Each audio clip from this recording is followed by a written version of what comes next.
Hello guys, hello Libra. Welcome dito sa aking channel, Kapalaran 888 Libra. Alamin natin kung anong messages, vibration, gabay, energy para sa inyong lahat. I hope na naririnig nyo ako guys. Okay, dahan-dahan lang kasi ako dapat magsalita. Okay. Oops. Okay, Libra. Okay, number 1, number 4, and number 3. Wow. Nako. Okay, Libra.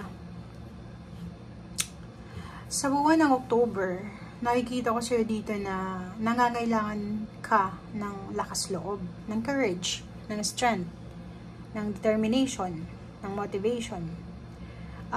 Pwedeng tungkol ito sa relationship, pwedeng tungkol sa pagpapakasal, paghihiwalay, pwedeng tungkol ito sa dokumento, papeles, pag-aayos, or kung mayroon kang issue na may involved na pwedeng attorney, or pwedeng mga police, or pwedeng politiko, nagtatrabaho sa gobyerno, parang ganun. So, yun. Sinasabi ng baraso dito na huwag ang panghinaan ng loob kasi lalo na kung hindi ka masyadong magaling mag-ayos ng mga papeles, siguro panghihinaan ka ng loob kasi hindi mo alam kung paano. But dito sa barahan to, sinasabi na marami kang matututunan, okay? Marami kang matututunan sa mangyayari ngayong October, lalo na kung tungkol yan sa papeles. Like, kung papeles yan, pwedeng, syempre, marami kang matututunan kasi babasahin mo siya, diba? I-research mo. Kaya marami kang matututunan. Okay.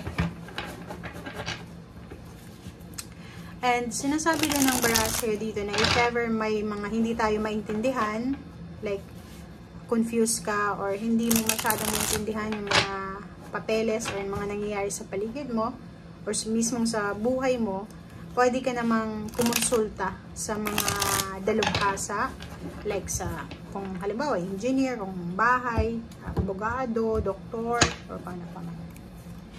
Okay, Ace of Wands. Wow. So, courage. Oh, wow. So, yun.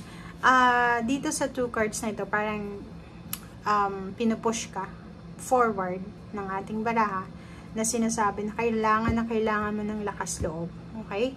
Kasi yung Libra dito na nakikita ko is parang Libra, ikaw yung source of happiness. Ikaw yung source of the sun dito ng family or ng trabaho. So, pag nakita ka ng pamilya mo na malungkot, na medyo hindi maganda yung mukha mo, parang na-absorb nila yon. So, parang nalulungkot din sila. Parang ganun.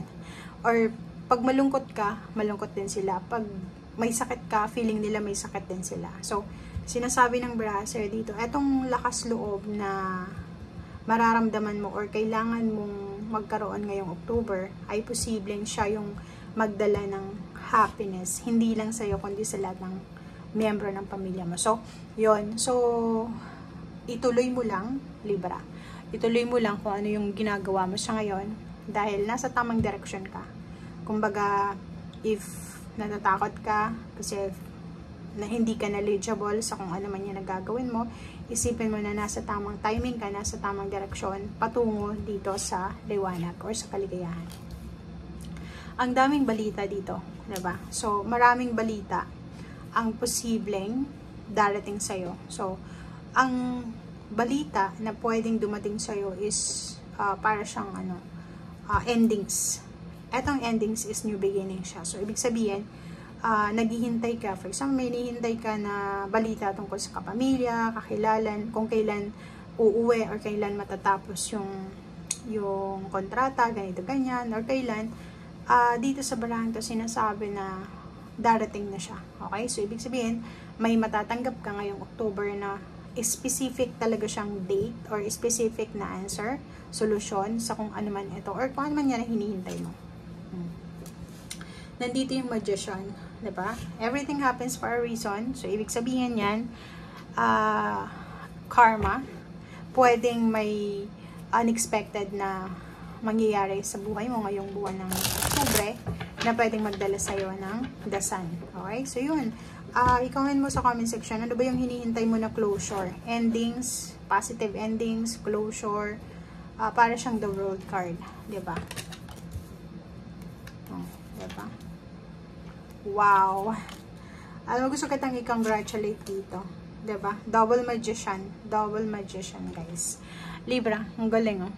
Ang nakikita ko siya dito, parang isa kang individual na sobrang bait. Mabait ka siguro. Or pwedeng marami kang nagawang maganda sa iyong buhay habang ikaw ay nabubuhay. Kaya, kahit may pagdaanan ka man na hindi maganda, binabalik ka pa rin ng Panginoon, ng universe doon sa estado ng peace. Medyo makakaramdam ka ng pagod. Siyempre, lahat ng tao napapagod.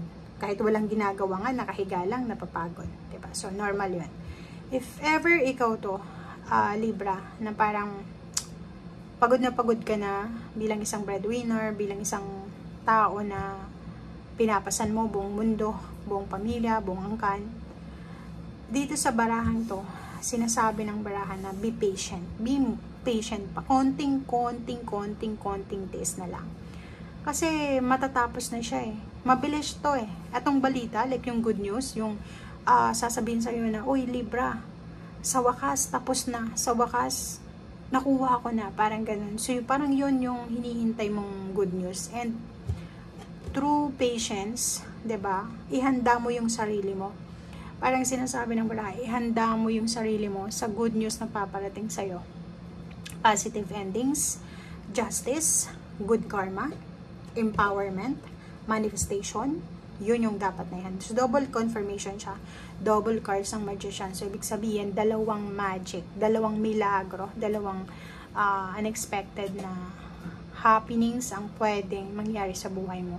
For example, nanalo ka sa loto, na-promote yung anak mo, nagkaroon ng trabaho yung asawa mo, napili ka sa mabigyan ng charity. Alam mo yung maraming posibilidad, good news na pwede kang matanggap. Dito sa justice na to, if may kaso kang kinakaharap, pwedeng pumabor sa'yo yung justisya, and if may kakilala ka na pwedeng nasa stagnant na situation, makukuha niya yung freedom, at the same time, makukuha niya yung empowerment, and kung ano man to, i-comment mo sa comment section kung ano yung minamanifest mo. Kasi, dalawa yung baraha dito na nagsasabi na ihanda mo ang sarili mo para sa big good news to.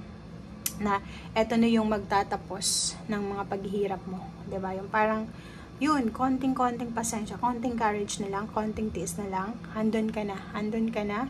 So, ihanda mo yung sarili mo kasi malaking pagbabago itong darating sa iyo ngayong October, na pwede siyang yung good news ngayong October, pero yung harvest season is pwedeng November or December or January. Okay? Thank you guys. Bye!